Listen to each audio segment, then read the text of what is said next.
యుద్ధం అంటే హడలిపోతోందెవరు? పెట్ట కొంచెం కోతగనం అన్నట్లుగా ఇజ్రాయెల్ తగ్గేదేలే అంటూ రెచ్చిపోతోందా? తాజా దాడులతో ఇరాన్ ఏ మేరకు దెబ్బతింది? ఇరాన్ని ఇజ్రాయెల్ చావు దెబ్బతీసిందా? దెబ్బతిన్నా సరే ఇరాన్ మేకపోతు గాంభీర్యం ప్రదర్శిస్తోందా? అసలు ఇంతమంది శత్రువుల్ని ఇజ్రాయెల్ ఎలా ఎదుర్కోగలుగుతోంది?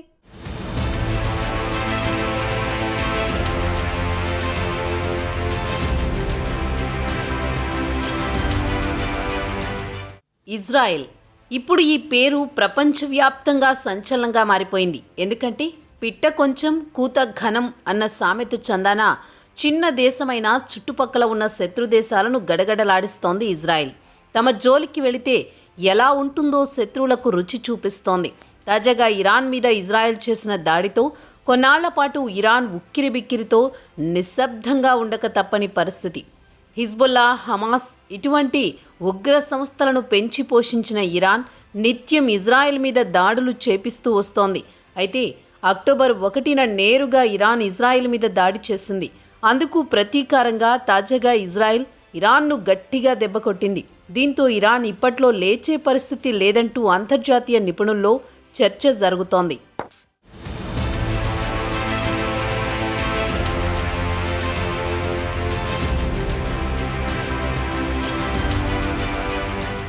చూస్తే చాలా చిన్న దేశం, జనాభా పరంగా అయితే హైదరాబాద్ కంటే చాలా తక్కువ. అయితే అంత చిన్న దేశం ఇరాన్ లాంటి దేశాలనే గడగడలాడిస్తోంది. అమెరికా సపోర్ట్ ఉన్నప్పటికీ సొంతంగా తాము తయారు చేసుకున్న ఆయుధాలు, అదేవిధంగా సమకూర్చుకున్న టెక్నాలజీ ఇజ్రాయెల్ కంటే శత్రు దేశాలకు వణుకు పుట్టేలా చేస్తుంది.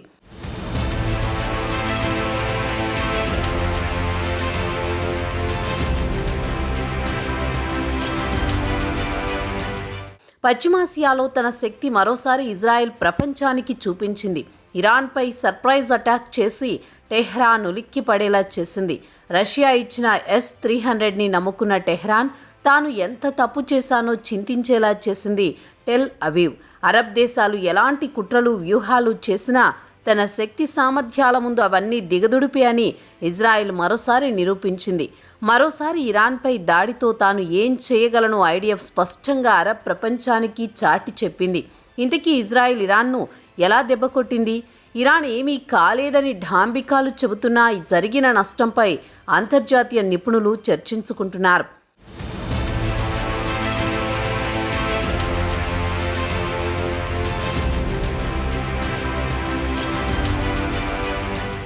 ఇజ్రాయెల్పై దాడికి ఇరాన్ ఏ మిస్సైల్ ప్రయోగించిందో వాటి ప్రొడక్షన్ యూనిట్స్ నామరూపాలు లేకుండా ఐడిఎఫ్ చేసింది.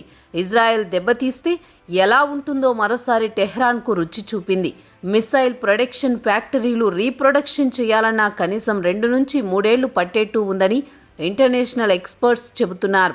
UN సెక్యూరిటీ వింగ్ కూడా శాటిలైట్ పిక్చర్స్ను అనాలిసిస్ చేసి ఇరాన్పై ఇజ్రాయెల్ చేసింది మామూలు దాడి కాదంటున్నారు.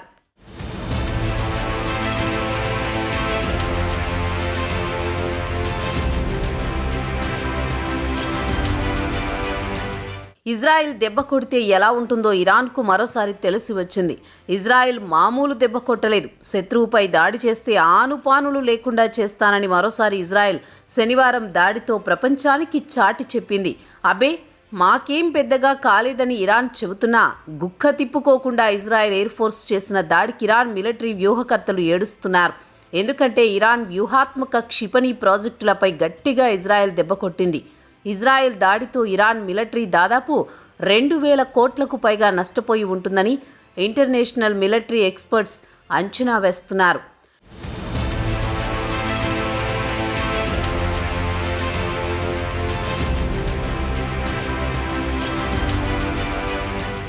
శనివారం ఇజ్రాయెల్ చేసిన సర్ప్రైజ్ అటాక్స్ వల్ల ఇరాన్ క్షిపణి ప్రోగ్రాం మొత్తం దాదాపుగా తుడిచిపెట్టుకుపోయాయని అంచనా వేస్తున్నారు. కనీసం ఊహలో కూడా మళ్లీ దాడి చేయాలంటే భయపడేంతగా ఇజ్రాయెల్ ఫైటర్ జెట్లు ఇరాన్ మిలిటరీ కేపబిలిటీపై గట్టిగా దెబ్బవేశాయి. ఇరాన్ మిసైల్స్లో ప్రధానంగా సాలిడ్ ఫ్యూయల్ ప్రొడక్ట్ చేసే 6 ప్లేస్లను ఇజ్రాయెల్ ఫైటర్ జెట్లు పూర్తిగా ధ్వంసం చేశాయి.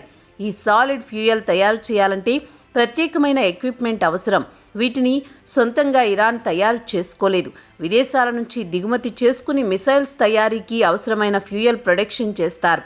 దీనికోసం ఉత్తర కొరియా, చైనా, రష్యాల నుంచి ఇరాన్ ఇంపోర్ట్ చేసుకుని ఉంటుందని ఇంటర్నేషనల్ ఎక్స్పర్ట్స్ అంచనా వేస్తున్నారు.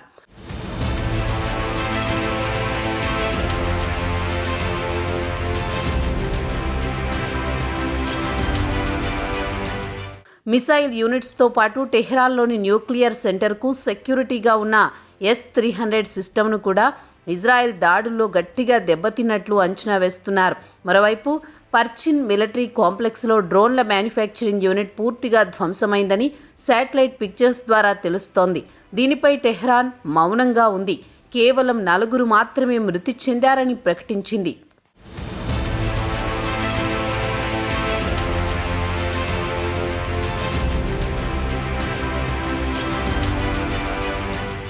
ఇరాన్ వెర్షన్కు భిన్నంగా అరబ్లో ఎల్ఫా న్యూస్ వెర్షన్ ఉంది. ఎల్ఫా అంచనాల ప్రకారం ఖెబర్, హస్ ఖాసిం బాలిస్టిక్ మిసైల్స్ ఫ్యాక్టరీలు తుడిచిపెట్టుకుపోయాయి. ఇవే మిసైల్స్ను ఇరాన్ ఇజ్రాయెల్పై వరుసగా ప్రయోగించింది. ఈ ఫ్యాక్టరీ ఇరాన్ మిసైల్ ప్రోగ్రాంకు బ్యాక్ బోన్గా అంచనా. ఇజ్రాయెల్ ఎయిర్ ఫోర్స్ అటాక్తో అది పూర్తిగా తుడిచిపెట్టుకుపోయింది. ఇంటర్నేషనల్ ఎక్స్పర్ట్స్ అంచనా ప్రకారం 20 హెవీ ఫ్యూయల్ మిక్సర్లు నామరూపాలు లేకుండా పోయాయని భావిస్తున్నారు. ఒక్కో హెవీ ఫ్యూయల్ మిక్సర్ కాస్ట్ తక్కువలో తక్కువ వేసుకున్న దాదాపు $2 మిలియన్ పైమాటే. మళ్లీ మిక్సర్లను రీప్లేస్ చేయాలంటే 1 ఏడాది నుంచి 2 ఏళ్లకు పైగా పడుతుందని ఎల్ఫా అంచనా వేస్తోంది. పైగా వాటిని ప్రొడక్షన్ స్టేజ్కు చేర్చాలంటే ఇంకొంత కాలం పడుతుందని ఆల్ఫా విశ్లేషించింది. ఇదే విషయాన్ని వెస్ట్రన్ మీడియా కూడా చెబుతోంది. బాలిస్టిక్ మిసైల్ కాంప్లెక్స్లు దారుణంగా తుడిచిపెట్టుకుపోయినట్లు శాటిలైట్ పిక్చర్స్ ద్వారా తెలుస్తోంది.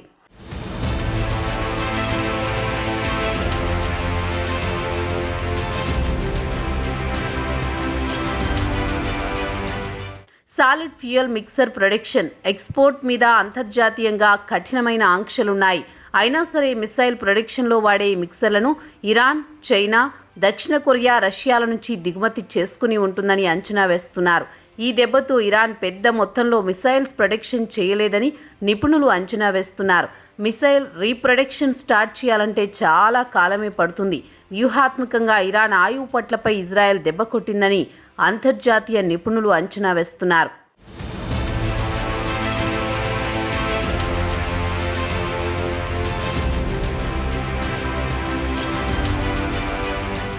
శనివారం నాడు బాంబులతో ఇరాన్ దద్దరిల్లిపోయింది. ఇజ్రాయెల్ జరిపిన ప్రతీకార దాడులతో టెహ్రాన్ చిగురుటాకులా వణికిపోయింది. ఇజ్రాయెల్ విమానాలు వేసిన బాంబులు ఆకాశంలో దీపావళి టపాకాయల్లా పేలుతున్నట్లు కనిపించాయి. ఇరాన్ ఆయుధాగారాలపై ఇజ్రాయెల్ చేసిన దాడులతో పశ్చిమాసియాలో యుద్ధ వాతావరణం తారాస్థాయికి చేరినట్లయింది. ఇరు దేశాల ప్రజలు ఎప్పుడు ఏ బాంబు వచ్చి మీద పడుతుందా అని భయంతో బిక్కుబిక్కుమంటున్నారు. ఇప్పటికే హిజ్బుల్లా, హమాస్లతో ఇజ్రాయెల్పై దాడులు చేయిస్తోన్న ఇరాన్ ఈ నెల మొదట్లో ఇజ్రాయెల్పై మిసైళ్లతో ప్రత్యక్ష దాడులకు పాల్పడింది. ఈ తరుణంలో ఇరాన్ మీద ప్రతీకార దాడులు చేసింది ఇజ్రాయెల్. దీంతో అసలు యుద్ధం మొదలైందని, మున్ముందు ఏం జరగబోతోందో అని ప్రపంచమంతా ఉత్కంఠగా ఎదురుచూస్తోంది.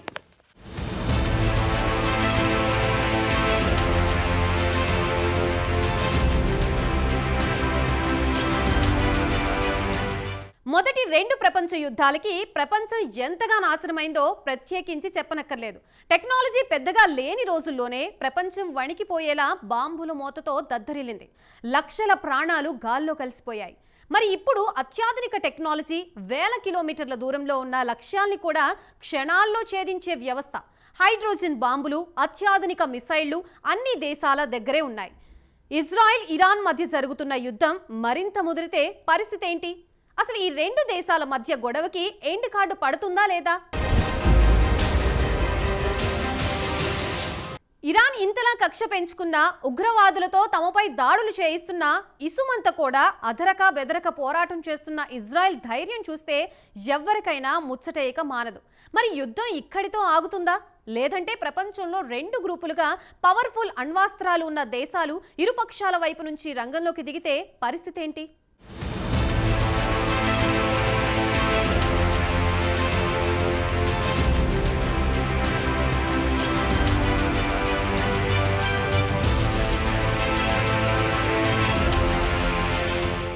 ఇజ్రాయిల్ ఏడాది కాలంగా ప్రపంచమంతటా మీడియాలో ప్రధాన శీర్షికల్లో నిలిచిన దేశం. పిట్ట కొంచెం కూత ఘనమన్నట్టు వైశాల్యంలో అతి చిన్న దేశమైనప్పటికీ తన అస్తిత్వం కోసం 75 ఏండ్లుగా పోరాటం చేస్తోంది. ఇప్పటిదాకా కొన్ని యుద్ధాలను ఎదుర్కొంది. అయితే దాని ఉనికిని కొన్ని అరబ్ దేశాలు నేటికీ గుర్తించడం లేదు. కానీ సాంకేతిక సాయంతో అమెరికా అండదండలతో అభివృద్ధిని సాధించింది. అయితే ఇరాన్ ప్రోద్బలంతో హమాస్, హెజ్బొల్లా, ఇరాక్, సిరియాలోని ఉగ్ర సంస్థలు, హౌతీ తిరుగుబాటుదారులు మాత్రం నిత్యం ఇజ్రాయెల్లో ఘర్షణకు దిగుతున్నాయి. గత ఏడాది అక్టోబర్ 7న హమాస్ తీవ్రవాదులు ఇజ్రాయెల్పై ఆకస్మిక దాడికి పాల్పడడంతో పశ్చిమాసియాలో మొదలైన హింస ఈ నెల 1న ఇజ్రాయెల్పైకి ఇరాన్ 200 వరకు ఖండాంతర క్షిపణులను ప్రయోగించడంతో పరిస్థితులు మరింత ఉద్రిక్తంగా మారిపోయాయి. దీంతో శనివారం నాడు ఇరాన్ మీద నిప్పులు గక్కే మిసైళ్లతో విరుచుకుపడింది ఇజ్రాయెల్.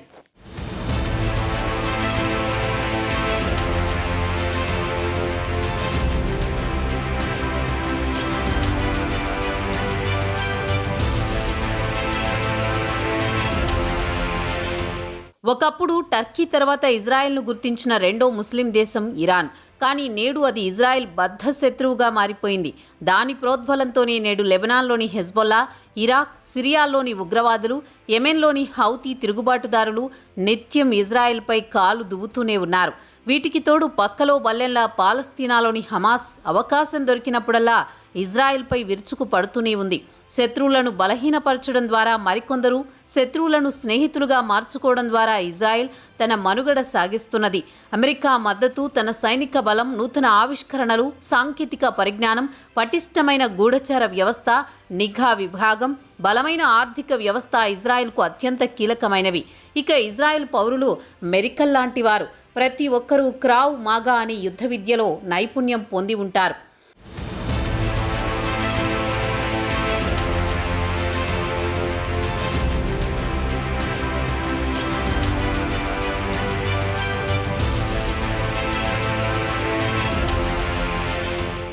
ఇజ్రాయెల్ జనాభా 90 లక్షలు మాత్రమే. దేశంలో అత్యధిక భాగం ఎందుకు పనికిరాని ఎడారి ప్రాంతమే. సముద్రపు జలాలను మంచినీరుగా మార్చే సాంకేతికత, తుంపర సాగుతో బీడుభూములను సాగుకు యోగ్యమైనవిగా మార్చేశారు.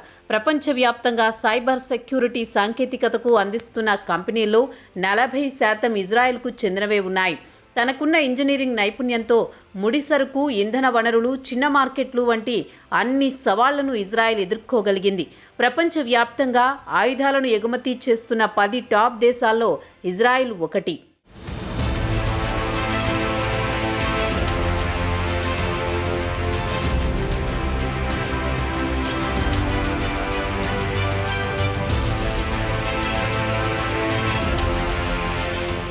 ఇజ్రాయెల్ ఏర్పడిన నాటి నుంచి దానికి అమెరికా బలమైన మద్దతుదారుగా ఉంది. తనపై ఒకేసారి వందల సంఖ్యలో రాకెట్లు, క్షిపణుల వర్షం పడినా సరే విజయవంతంగా తిప్పికొట్టగల ఐరన్ డోమ్ రక్షణ వ్యవస్థను అమెరికా సాయంతోనే తయారు చేసుకుంది. అమెరికా ఏటా $3.8 లక్షల కోట్ల విలువైన సైనిక సాయాన్ని ఇజ్రాయెల్కు అందిస్తోంది.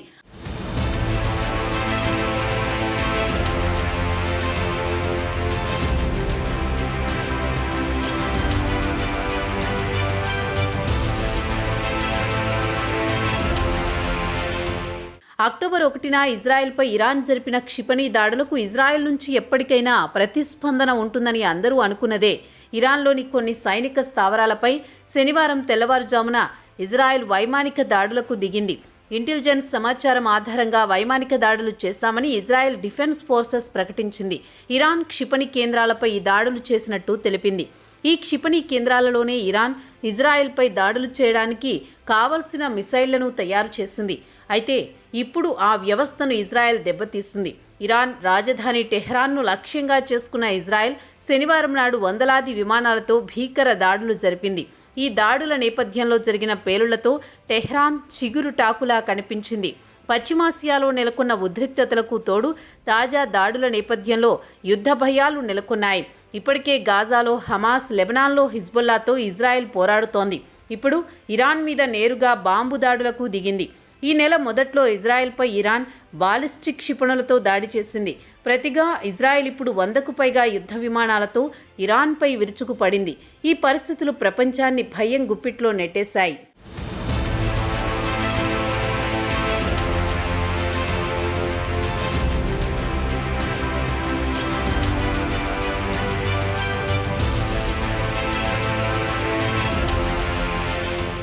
ఇరాన్పై ఎలాంటి దాడి చేసినా ధీటుగా ప్రతీకారం తీర్చుకుంటామని ఆ దేశ అధికారులు ఇజ్రాయెల్ను ఇప్పటికే పదే పదే హెచ్చరిస్తున్నారు. అయినా సరే తాజాగా ఇజ్రాయెల్ ఇరాన్ మీద దాడులు చేసింది. అటు ఇజ్రాయెల్కు హాని తలపెట్టేందుకు ప్రయత్నిస్తే శత్రువులు భారీ మూల్యం చెల్లించుకోక తప్పదని ఇజ్రాయెల్ రక్షణ మంత్రి హెచ్చరించారు. ఇక ఇరాన్ మీద దాడులు చేసిన ఇజ్రాయెల్ ఇరాన్కు గట్టిగా వార్నింగ్ ఇచ్చింది. మళ్లీ తమపై ఎటువంటి దాడులు చేసినా సహించబోమని హెచ్చరించింది. అయితే దెబ్బతిన్న పులిలా ఇరాన్ రెచ్చిపోవడం ఖాయం. ఇక ఇప్పుడు ఇరాన్ ఏ క్షణాన ఇజ్రాయెల్ మీదకు క్షిపణులు ప్రయోగిస్తుందో అని యావత్ ప్రపంచం టెన్షన్ పడుతోంది. ఎందుకంటే ఇది ఇరాన్ ఇజ్రాయెల్ మధ్య మాత్రమే కాదు, ఇందులో మిత్రదేశాలు ఎంటర్ అయితే యుద్ధం నెక్స్ట్ లెవెల్కు వెళ్తుంది. అదే భయం ఇప్పుడు ప్రపంచ మానవాళిని వెంటాడుతోంది. ఇజ్రాయెల్ ఇరాన్ మధ్య పచ్చగడ్డి వేస్తే భగ్గుమనే పరిస్థితి నెలకొంది. గత కొన్ని దశాబ్దాలుగా ఇరు దేశాల మధ్య వైరం చాప కింద నీరులా రాజుకుంటూనే ఉంది. ఇరు దేశాల మధ్య జరిగే యుద్ధాన్ని చాలామంది షాడో వార్గా అభివర్ణించారు. ఎందుకంటే రెండు దేశాలు ఏనాడు తమ వైరాన్ని బహిరంగపరుచుకోలేదు. కానీ ఇప్పుడు ముసుగు తొలగిపోయింది. రెండు దేశాలు నేరుగా తలపడుతున్నాయి. గత నెల రోజుల నాడు ప్రారంభమైన బాహాబాహి యుద్ధం శనివారం నాడు ఇజ్రాయెల్ చేసిన దాడులతో తారాస్థాయికి చేరింది.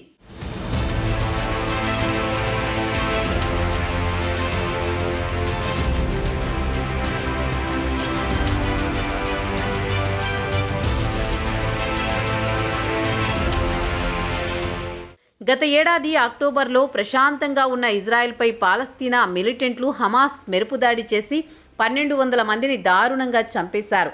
దీంతో యుద్ధం మొదలైంది. హమాస్ చేసిన మెరుపుదాడితో 1200 మంది తమ దేశీయులను కోల్పోయిన ఇజ్రాయెల్ పాలస్తీనాపై పగతో రగిలిపోయింది. ప్రతీకార దాడులతో గాజాను కంప్లీట్గా నేలమట్టం చేసేసింది. దీంతో గాజాలో 42,000 మంది చనిపోయారు.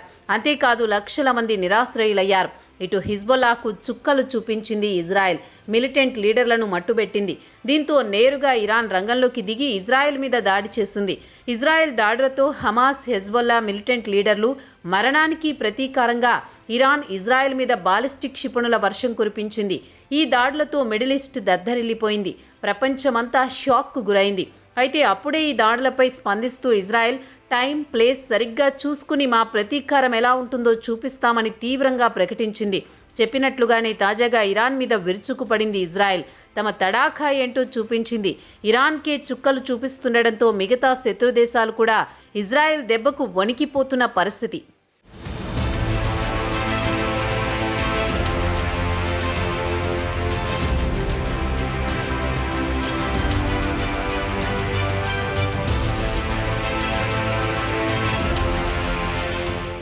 దేశాల మధ్య యుద్ధాలు మతం రంగు పులుముకుని మరింత పెద్దవిగా అయ్యి ప్రపంచ యుద్ధాలకి దారితీస్తున్నాయి. ఏ క్షణాన విధ్వంసం చెలరేగుతోందో చెప్పలేని పరిస్థితి. ఆస్ట్రాయిడ్లు ఢీకొనో లేదంటే కరోనా లాంటి భయంకర వైరస్లు అటాక్ చేసో కలియుగం అంతమవుతుందని ఎప్పటి నుంచో వార్తలు వినిపిస్తూనే ఉన్నాయి. కానీ ఆలోపే 3వ ప్రపంచ యుద్ధంతో మానవాళి అంతమవుతుందా? అత్యంత అధునాతనమైన అతి భయంకరమైన అణ్వాయుధాలతో దాడులు జరిగితే పరిస్థితి ఏంటి? ఇరాన్ ఇజ్రాయెల్ మధ్య జరుగుతున్న యుద్ధం ఎటువంటి పరిణామాలకి దారితీస్తుంది అన్నది అందరిలోనూ భయం పుట్టిస్తోంది. చూడాలి మరి ఇరాన్ ఇజ్రాయెల్ యుద్ధం ఏ మలుపు తిరుగుతుందో అన్నది.